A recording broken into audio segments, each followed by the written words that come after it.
12-13 dimanche, le magazine politique de France 3. Invité aujourd'hui, Jean-Luc Mélenchon, coprésident du parti de gauche. Il sera interviewé par Francis Letellier, France 3, et Bruno Jeudi, le journal du dimanche. Merci d'être sur le plateau de 12-13 dimanche. Jean-Luc Mélenchon, vous êtes aussi député européen. Ça compte parce qu'avec les thèmes qu'on va développer là, je pense que ça va compter. Il y a quelques semaines, vous vous en souvenez, beaucoup annonçaient une rentrée sociale qui risquait d'être difficile pour le gouvernement à cause de la réforme des retraites. Et puis au bout du compte, c'est le débat sur les impôts qui a pris finalement le dessus, le fameux ras-le-bol fiscal, on va en parler, et puis il y a les polémiques qu'on ne voit pas venir. En l'occurrence, celle sur les Roms, les propos de Manuel Valls disant qu'ils n'avaient pas tous vocation à être intégrés dans notre pays continuent de faire débat aujourd'hui encore. On va parler de tout cela avec vous aujourd'hui. Mais ça va vite l'actualité, les débats, les images s'entrechoquent. C'était seulement jeudi et ça paraît déjà loin.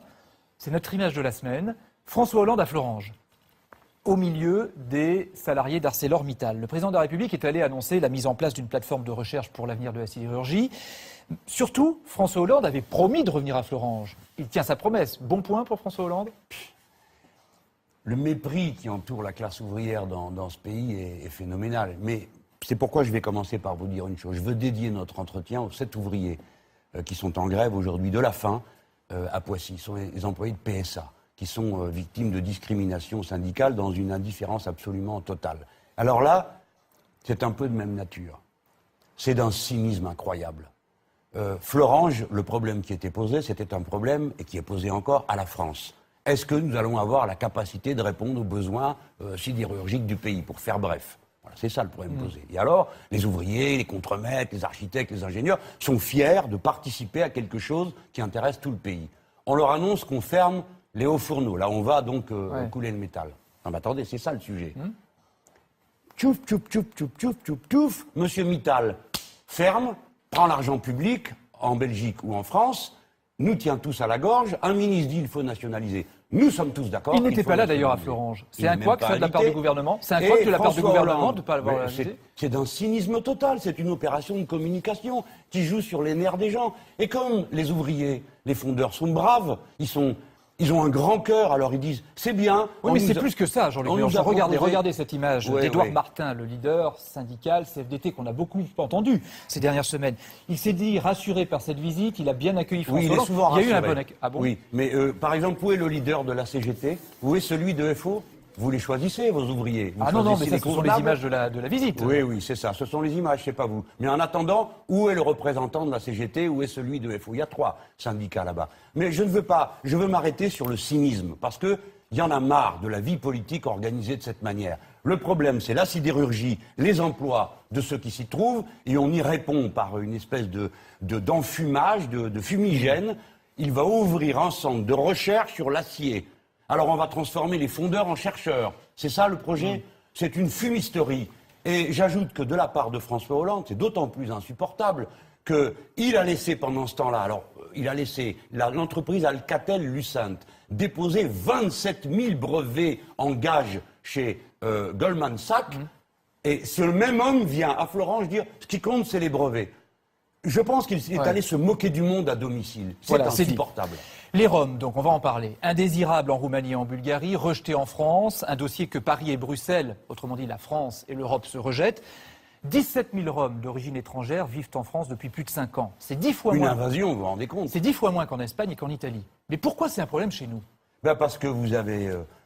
D'abord, il y a un vrai problème. C'est pourquoi ils sont aussi maltraités dans ces pays européens à qui on n'a posé aucune condition à leur sujet quand on les a intégrés dans l'Europe. Vous dites que c'est un vrai problème, mais c'est un problème aussi en France. Mais parce qu'ils s'en fichaient des Roms, ils s'en fichent des êtres humains, l'Union européenne. Ce qui les intéresse, c'est que les marchandises circulent. Bon, ils ne se sont pas occupés de ça. Résultat, tout le monde doit régler le problème. Pourquoi pas ? Ils sont 17 000, nous en avons bien moins que partout ailleurs, vous venez de le dire. Nous sommes 65 millions. Alors, qu'est-ce qui s'est passé ? Qu'est-ce que vous voulez dire ? 17 000, c'est une exploitation politicienne honteuse qui est faite dans le cas qui porte un nom. Ce ne sont pas des Roms, ce sont des pauvres. Voilà de quoi il s'agit. Et je suis vraiment outré de voir qu'on traite parce que le problème de cette façon, pourquoi ? C'est très facile de se jeter les Roms à la figure, en oubliant que ce sont des êtres humains, qu'ils veulent être intégrés. Mais je fais remarquer quelque chose. Ma camarade Danielle Simonet, qui est notre tête de liste à Paris, s'est préoccupée du problème en juin dernier en disant Et je lui donne raison, je n'y avais pas pensé. Elle dit, mais écoutez, qu'est-ce que vous faites? Vous les chassez d'une ville pour les envoyer chez le voisin, qui lui-même les fait chasser, qui les envoie chez le voisin. Par conséquent, tout le pays a l'impression d'être envahi par les Roms. Cependant, il y a 40% des camps, des campements, on va dire plutôt de Roms, qui sont en Île-de-France et particulièrement en Seine-Saint-Denis. Les élus de Seine-Saint-Denis, qui sont socialistes ou communistes, disent eux-mêmes, nous aussi on en a marre d'avoir des campements de Roms sur notre territoire. Donc il y a un vrai problème pour tout le monde. Non, il y a un problème pour la Seine-Saint-Denis. Ne plaisantez pas. 17 000 Roms, ça fait un Rom pour 2 communes en France. Il ne faut quand même pas exagérer. Pourquoi sont-ils là? Parce qu'il y a les friches industrielles qui leur permettent de s'y trouver. Je voudrais que vous montriez un jour l'image de destruction d'un camp de Roms, pour que chacun se rappelle que d'abord nous avons un devoir d'être humain. Ce qui n'est pas normal, c'est que ces camps se construisent à certains endroits et qu'on rajoute à la Seine-Saint-Denis un problème de plus, celle qui en attend. Par conséquent, il faut planifier l'action. Comment proposait-elle Daniel Simonet que l'on procède? On fait une table ronde et on regarde comment on peut traiter le problème. Bon sang, comment on est capable de le régler. Parce que vous disiez 17 000 Roms sur 66 millions d'habitants, c'est pas énorme. Ça veut dire quoi? 17 000 Roms, on peut les intégrer sans condition. Vous voulez mettre quel genre de conditions? Je sais pas. Non, c'est moi qui vous pose la question. Travail, revenu, parce que oui, vous savez, très bien. Alors commençons. C'est ce qu'on dit souvent. On va conditions de travail, donc il faudrait qu'ils puissent accéder à un travail. Pourquoi leur interdit-on certains métiers? Des conditions d'hébergement, mais c'est ce qu'ils demandent. Des conditions de travail, c'est ce que demandent les Français. Comment se fait-il qu'on soit choqué de 20 000 Roms, de 17 000 Roms, mais qu'on ne soit pas choqué de 20 000 sans-abri dans Paris, qui sont eux bien labellisés français? Enfin, ce que je veux dire, c'est qu'on peut régler cette affaire d'une manière digne d'un grand pays, et non pas en se comportant comme des sauvages. Manuel Valls. Si vous voulez un exemple concret, puisque vous m'en avez demandé un, allez voir des gens qui réussissent le travail. Allez à Viry-Châtillon, demandez à la mairesse, Madame Simone Mathieu. Elle va vous montrer comment on traite dignement, honnêtement, et comment on réussit une politique d'intégration. Ce qu'a dit Valls n'est pas acceptable. Je voudrais qu'on y revienne. Manuel Valls, précisément. Parce que, justement, Manuel Valls se défend de vouloir stigmatiser une population. Il dit « J'ai en charge les politiques migratoires et j'ai surtout en charge, évidemment, la sécurité de nos compatriotes. » Il ajoute que c'est être de gauche aussi de lutter contre la misère. Ce sont ses propos. Les sondages lui donnent plutôt raison, d'après ce qu'on a vu hier. Est-ce qu'il ne dit pas finalement tout haut ce que d'autres ne veulent pas dire? Non, il dit la même chose que l'extrême droite. C'est ça qui est le fait nouveau. Hein? Je l'ai déjà démontré, quand je l'ai dit, tout le monde a crié en disant c'est exagéré, enfin tout le monde. Les belles personnes du Parti Socialiste et leurs commensaux. Mais c'est la vérité. Jamais un homme de gauche, on a le droit de ne pas être d'accord avec l'idée de gauche, hein, et on peut être de droite, tout ça c'est la démocratie. Mais jamais on a vu un homme de gauche tenir un propos pareil en disant telle population ne peut pas s'intégrer. Le principe fondamental, fondateur de la République française, c'est que nous sommes unis par un contrat politique, pas par notre ethnie, pas par notre religion. Donc vous redites que Manuel Valls est contaminé, vous l'aviez dit comme ça, par les idées du Front National. Mais je l'ai dit comme ça. On peut le dire autrement. On peut le dire comme dit le Parti communiste français qui le traite de xénophobe. On peut dire qu'il est un problème pour la République, comme l'a dit la ministre du Logement, Madame Duflot. Il est un problème pour le gouvernement, du coup? Mais c'est surtout un problème pour la morale et l'image de la France. Qu'est-ce que ça veut dire de parler comme ça? Qu'est-ce que ça veut dire qu'il y a donc des individus dont on ne pourrait pas faire des Français? Vous avez au moins un de vos ancêtres qui n'est pas français. Nous n'allons pas injurier. Monsieur Valls, naturalisé, devrait se rappeler qu'il est l'enfant d'un immigré. Moi, je m'en souviens. Madame Hidalgo, au lieu de dire que Paris ne va pas devenir un campement, mais où il y a un campement de Roms dans Paris? Qu'est-ce que c'est que cette histoire? Elle devrait se rappeler qu'elle s'appelle comme moi. C'est-à-dire qu'elle porte un nom espagnol au départ. Donc on n'injurie pas ceux qui ont eu le courage autrefois de faire notre bonheur aujourd'hui. Moi je dis à ces Roms qu'on peut en faire de très bons Français. Bruxelles est intervenue aussi à travers la voix de Viviane Reding, qui est commissaire européenne aux droits fondamentaux. Elle dit, elle, ça sent l'élection, il y a l'élection dans l'air en France. Vous pensez que, bien sûr. Vous pensez qu'elle a raison et que Manuel Valls fait de Madame Reding, elle sait où piquer les Français. Parce qu'elle habite ce pays qui s'appelle le Luxembourg, je crois. Voilà. Bon. Donc il y en a un pays qui s'appelle le Luxembourg et qui est une espèce de paradis fiscal autorisé au milieu de l'Europe. Elle sait bien où piquer les Français.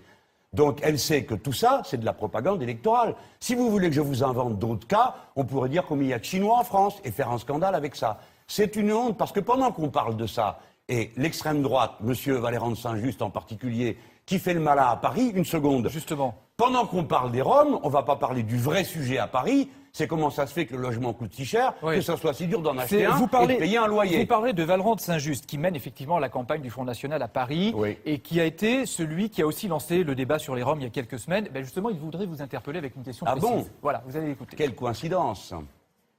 Bonjour Monsieur Mélenchon. La présence des Roms sur notre territoire pose un grand nombre de problèmes à beaucoup de nos compatriotes. À l'heure actuelle, ils ne peuvent pas rester plus de 3 mois, sauf à présenter un certificat d'hébergement et un certificat de travail. À partir du 1er janvier, ces exigences seront supprimées. Ils auront les mêmes droits que les autres populations, les autres peuples de l'Union européenne. Ils pourront circuler et rester librement et tant qu'ils voudront, et on ne pourra jamais les ramener dans leur pays. Est-ce que vous ne croyez pas qu'il faut renégocier ces dispositions européennes pour éviter cette libéralisation au 1er janvier? Voilà ma question. Oui, déjà, je suis heureux qu'il la pose d'une manière rationnelle, parce que d'habitude, il ne parle pas comme ça, des Roms. Donc là, nous voici amenés à discuter de la situation européenne. Tous les Européens ont le droit de circuler. Schengen ne concerne pas les frontières intérieures de l'Europe, mais les frontières extérieures. Donc je propose qu'on évite d'amener un débat qui n'a pas lieu d'être. Sauf que la Roumanie et la Bulgarie vont entrer dans Schengen normalement au 1er janvier prochain. Entrer dans l'Europe. Est-ce qu'il faut retarder l'entrée de la Roumanie et de la Bulgarie dans Schengen au 1er janvier prochain? À cause de quoi? À cause du problème des Roms qui n'est pas réglé dans leur pays. Voilà, le problème des Roms qui n'est pas réglé dans leur pays. Mais dans notre pays n'est pas réglé le problème. Non, mais est-ce qu'il faut... Non, mais vous répondez pas à la question. Mais non, mais vous, c'est un faux problème, monsieur. C'est un faux problème. Vous fabriquez un problème de toutes pièces. Vous avez donc décidé qu'il y a un problème avec la libre circulation des Roms. Mais vous ne voyez pas qu'il y a un problème avec la libre circulation des marchandises, avec le dumping fiscal. Sur le sujet qui nous intéresse. Oui, le sujet qui vous intéresse n'est pas le sujet intéressant. Le sujet intéressant, c'est pourquoi y a-t-il des pauvres en Europe et pourquoi y en a-t-il de plus en plus? Pourquoi y a-t-il de plus en plus de pauvres en France et pourquoi en est-on au point d'avoir peur de 17 000 pauvres diables? Mais Schengen, faut renégocier ou pas? Qu'est-ce que vous voulez renégocier? Est-ce qu'il faut renégocier l'entrée de la Roumanie et de la Bulgarie dans Schengen? Mais ne tortillez pas. Dites-moi ouvertement et franchement, nous devons négocier l'interdiction d'arriver en France aux Roms. Osez votre point de vue jusqu'au bout. Et donc vous commencerez à dire telle catégorie d'êtres humains n'a pas le droit de circuler. Pour quelle raison? La couleur de peau? Non, parce qu'ils sont pauvres. Et donc, vous savez, je suis très étonné de la tournure que prend le débat public. Tout le monde est là, à bée d'admiration devant le nouveau pape, qui a pris le vocabulaire de l'option préférentielle pour les pauvres. Et les mêmes qui admirent ce discours sont les premiers à jeter des pierres sur les pauvres réels. Moi, je ne l'accepte pas. Donc, monsieur Valéran de Saint-Just, c'est ça la question qu'il pose. C'est, avons-nous maintenant décidé de limiter la circulation, par exemple, des Roms, demain les Noirs, après-demain je ne sais pas qui? À qui le tour après? Tout le monde sera pauvre d'une manière ou d'une autre si on continue à vivre comme ça.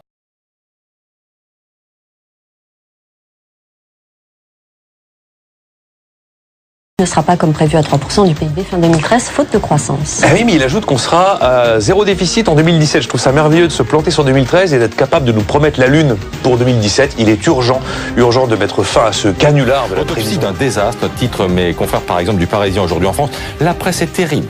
Terrible ce matin contre l'exécutif, que ce soit la presse régionale, la presse nationale, la presse de gauche, la presse de droite. Regardez Libération. Héros l'enfumeur. Héros l'enfumeur. François Hollande n'a pas tenu sa promesse, écrit l'éditorialiste de Libération. La déroute du Premier ministre signe également l'échec du président. Et c'est vrai que c'est un échec pour le président de la République. Je vous propose de réécouter ce que disait François Hollande en campagne aux ouvriers de Florange sur le site même. C'était le 24 février dernier. Je ne veux pas ici vous faire des promesses que je ne serai pas capable de tenir. Et moi, je ne suis pas venu simplement pour vous dire ma solidarité, je suis venu vous dire ma responsabilité. Parce que quand on prétend à la présidence de la République, on doit croire à son industrie.